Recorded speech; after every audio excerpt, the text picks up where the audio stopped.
players don't know what to do after they are done playing.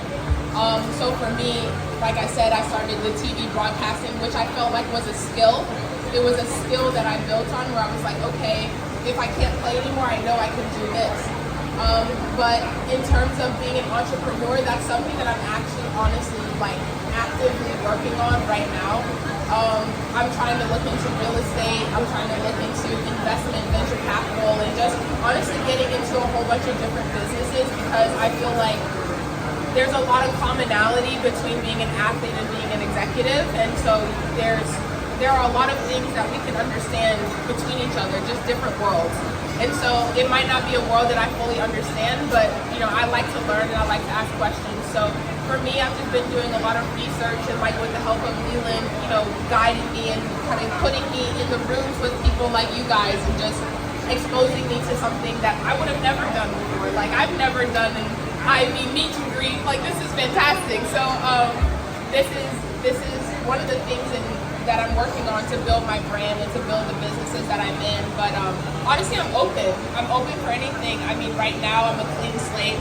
I wear what I want on the court. I don't have any clothing sponsorships or anything like that. We're working on all of those things, but I'm honestly a clean slate in which I can kind of go and do whatever I want. So both on court in terms of building a brand from a sports perspective, and then also from a perspective of being a businesswoman. And you don't see that a lot, so I'm trying to become a boss, That's what I want. Like, if you're going to do it, go big, She's not a businesswoman, she's a businesswoman. Next question. Another Georgetown. Taylor, from your experience, what would be the top 3 tips that you would have for young children who are looking to get into this sport? And as you can imagine, this question is very important because some of us have children or are going to have children, and we want to retire early. So, please.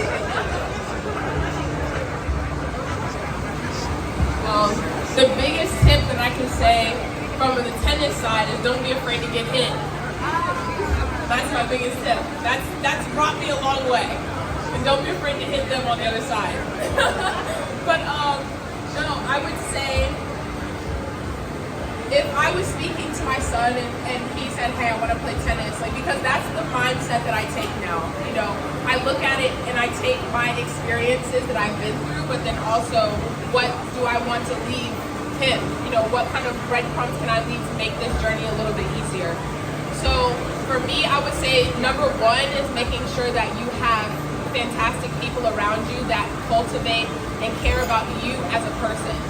I think a lot of the times it's easy for us as athletes to get our identities intermingled with our results and with, if we're playing well, if we're feeling good, it's easy to get our identities wrapped into that in your sport.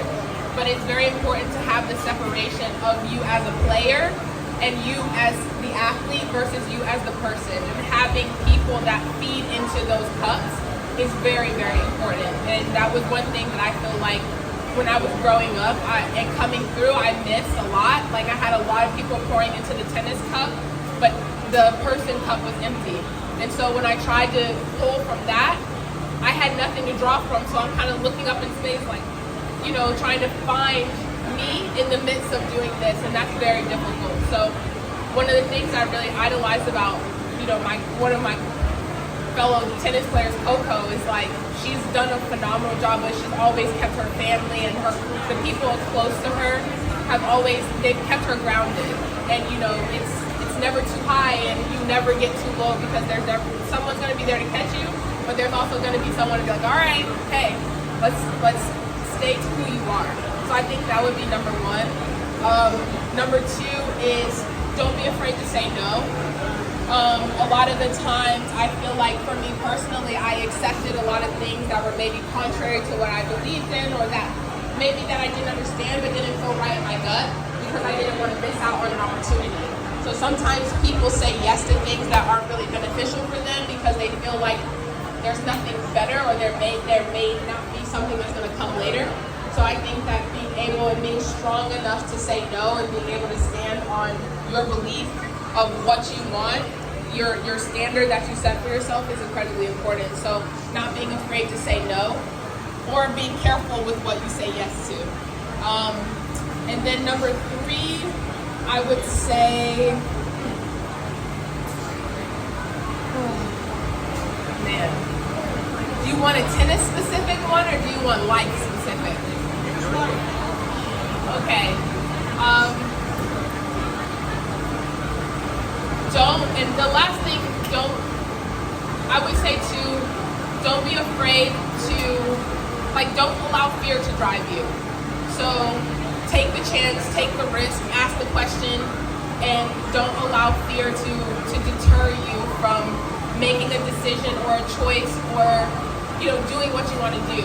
And in my experience, when I was younger, coming up as a junior, I've had a lot of people telling me I couldn't do things or whatever the case may be, and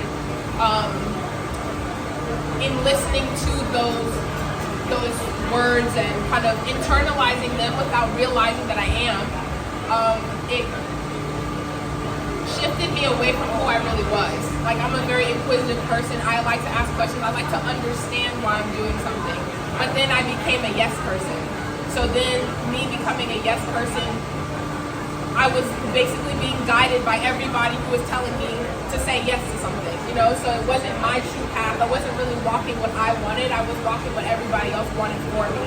So I think it's incredibly important to not allow fear to drive you, but also to be strong in who you are and to know what you want. Having that clarity of self, I think, is incredibly important, but that ties into you pouring into that cup of self, and that's a lesson that goes from the time that we're, young, and it never stops. It never stops. And that was one of the things that was a hard pill for me to swallow last year, because I felt like I kind of was climbing humps and I had understanding of certain things. I'm like, yeah, I got it.